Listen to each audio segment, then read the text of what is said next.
শরীয়তপুরে এজলাস সংকটে ব্যাহত হচ্ছে আদালতের কার্যক্রম। ২৩ বিচারকের বিপরীতে এজলাস রয়েছে মাত্র ১৫টি।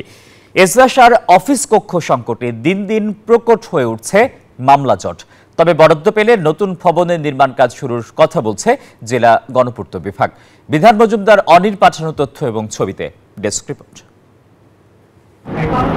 নথিপত্র আর আলমিরা দিয়ে তৈরি দেয়ালের ওপাশের এজলাসে চলছে বিচারিক কার্যক্রম। আইনজীবী আর বিচার প্রার্থীদের গাদাগাদি আর হট্টগোলের মধ্যে চলছে এই বিচারিক কাজ।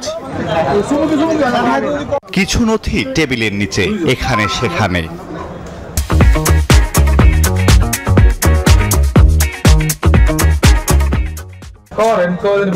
জায়গা সংকটে বিচার কাজ বিলম্বিত হওয়ায় ভোগান্তিতে বিচার প্রার্থীরা। এখানে এজলাসের সমস্যা, এজলাস কম, যার কারণে আমাদের ভোগান্তিতে পড়তে হয়। বিচারকের চাইতে এজলাস কম, সবাই একসাথে বা কয়েকজন একসাথে বিচার কার্যক্রম চালাতে পারে না। অন্যদিকে এজলাস সংকটে প্রতিনিয়ত তৈরি হচ্ছে মামলা জট। চরম ভোগান্তিতে আইনজীবী সহ কর্মকর্তা কর্মচারীরা।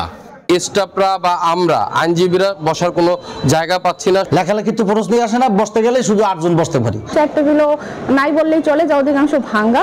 সময় মতন আমরা বিচার প্রার্থী মানুষের ন্যায় বিচার দিতে পারি না আমাদের এই ভবনের অভাবের কারণে। তো সরকারের কাছে আমার আবেদন যে অতি দ্রুত যাতে করে এই ভবন আমরা পেতে পারি। ভবন নির্মাণ হলে সব সংকট কেটে যাবে বলে জানিয়েছেন জেলা জজ আদালতের নাজির। শরীয়তপুর সারা বাংলাদেশে জুডিশিয়াল ভবন আছে, শরীয়তপুর নেই। শরীয়তপুর খুব দ্রুত জুডিশিয়াল ভবন তৈরি করা হবে।